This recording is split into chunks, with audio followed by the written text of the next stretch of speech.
Kamusta na nga po mga master at sa ngayon ay atin ang ipagpapatuloy na gisahin ang Chapter 217 sa manhwa series ng Solomax Newbie, kaya't atin na nga pong agarang umpisahan. Makikita nga nating seryosong isinasaad nitong arkanghel na si Gabriel na masyadong marahas ang ninanais na pamamaraan nitong kapwa niya arkanghel na nagngangalang Kisakel, sapagkat ayon pa nga sa kanya na masasabi nga daw nilang isa lamang ordinaryong tao etong si Jinyuk.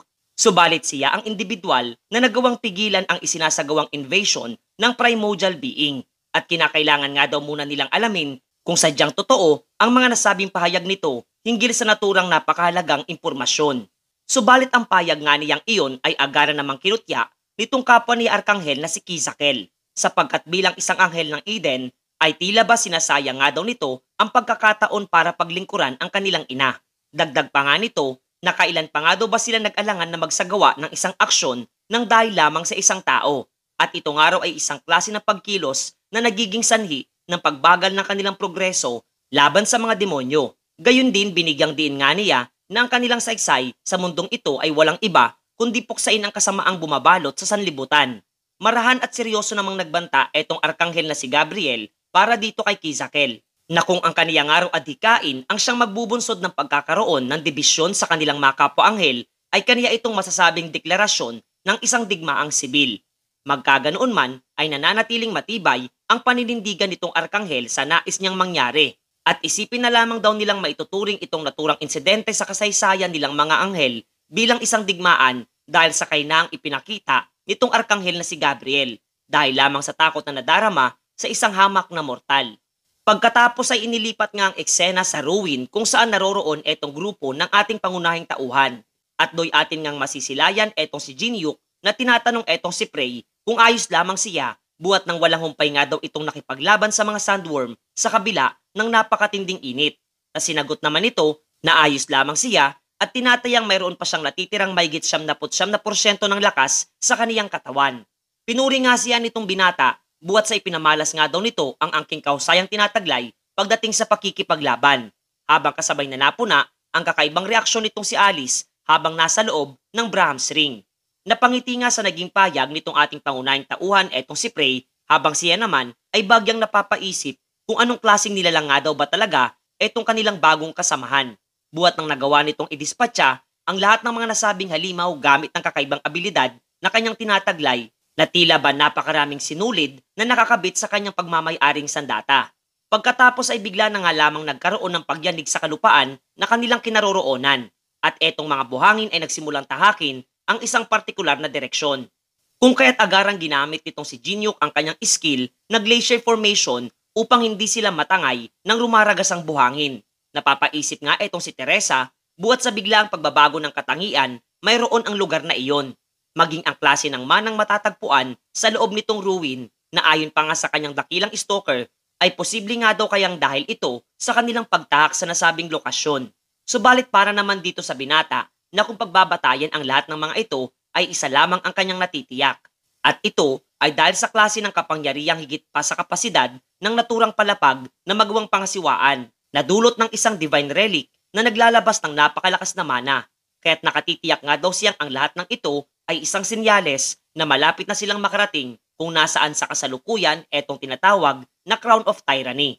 Pagkatapos ay inilipat muli ang eksena sa pinakabase nitong Heavenly Demon Divine Cult, at doy ating masisilayan etong Dark Emperor na muling sinubukan ang kanyang lakas at kapangyarihan tinataglay patungo sa isang napakalaking bundok, habang ating kapwa masisilayan din etong pagmumukha ni na Baeksa at Wuliang na talagang hindi malaman kung ano ang kanilang magiging reaksyon matapos na mawasak ang malaking bahagi nitong kabundukan nitong nasisiyahan pang matanda na ayon pa nga sa kanya ay muli nang nanunumbalik ang kanyang original na lakas na tinataglay.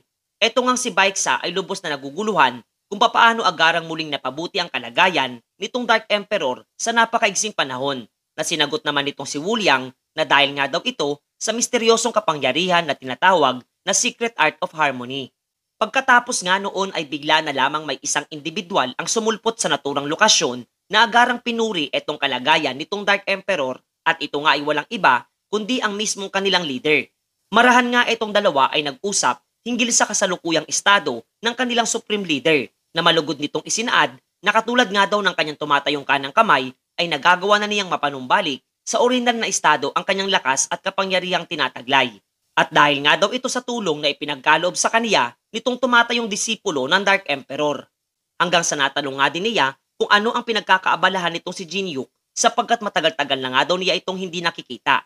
Gayon din hindi ba't nangako nga daw ito na kaniyang kukumpletuhin ang tinatawag na Black Heavenly Demon Divine Art. Napangiti naman etong matanda habang isinasaad na mukha nga lamang daw isang batugan o tamad etong ating pangunahing tauhan. Subalit literal na abala ito sa pagprotekta ng kanilang mundo. Isa pa nga daw ay hindi na nila kinakailangan pang madaliin ang pagkumpleto ng kanyang teknik at naniniwalang marami pang panahon para ito ay kanilang maisagawa. Sa ngayon nga daw ay kaniya na lamang munang pagtutuunan ng pansin ang muling pagsasaayos ng kanilang sekta at matyagang maghihintay sa panahon kung kailan silang dalawa ng kanyang disipulo ay muling magtatagpo ng landas. Pasimpleng natatawa naman etong Heavenly Demon sa naging payag nitong kanyang kanang kamay na nagmimistula di umanong pasimpleng nagmamakaawa para sa kanya.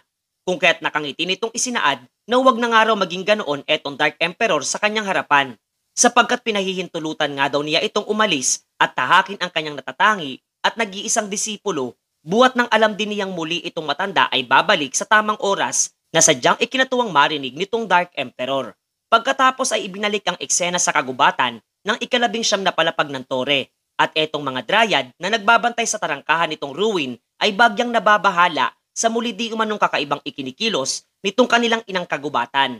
At etong ang alalay ng kanilang leader na si Oasis ay napapaisip kung literal na magagawa di umano nitong si Jinyuk na masolusyonan etong problemang kanilang dinaranas. Na sinagot naman itong kanilang leader na wala siyang ideya at tanging magagawa na lamang nila sa ngayon ay ang maghintay at magtiwalang mapagtatagumpayan ito ng ating pangunahing tauhan. Hanggang sa maya-maya ay ipinakita sa atin na mayroong ibang mga individual na kasalukuyang tinatahak ang kanilang kinaroroonan. At ang klase nga ng enerhiyang inilalabas ng mga ito ay agarang ikinabahala nitong si Oasis.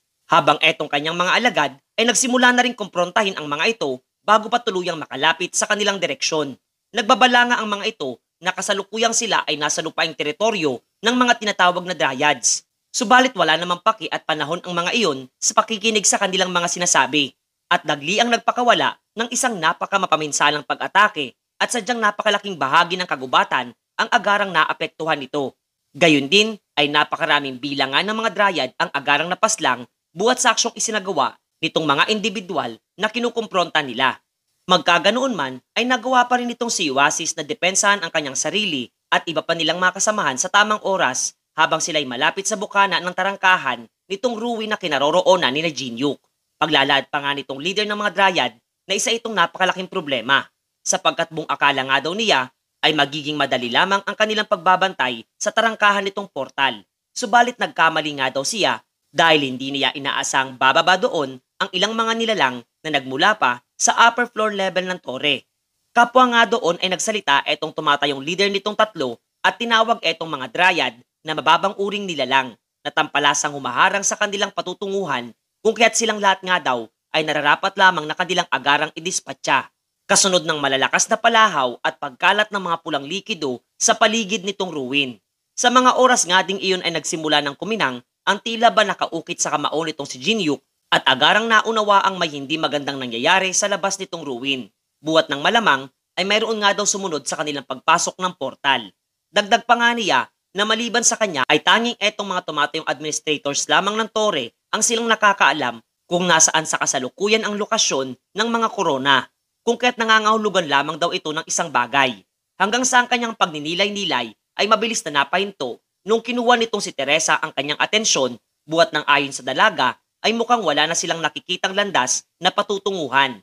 Subalit sinagot naman siya nitong binata na mayroon pa, habang sama-samang tumitingin sa butas na nalika mula sa pagguho ng mga buhangin.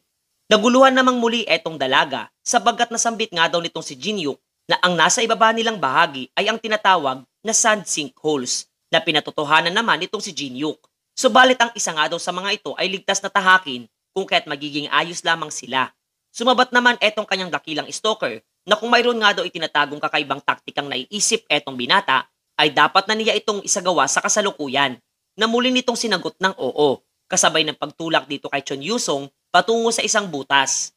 Nakangiti pa ngang isinaad nitong si Jinyuk na ang isa sa mga ito ay siyang tamang landas kung kaya't kanila nga daw iisa-isahin ang mga ito at lubos siyang umaasa at naniniwala sa kakayahan mayroon etong kanyang dakilang stalker na ngayon nga ay halos pumutok na ang mga ugat sa pagmumuka dahil sa pagiging tuso di umano nitong ating pangunahing tauhan laban sa kanya mga master.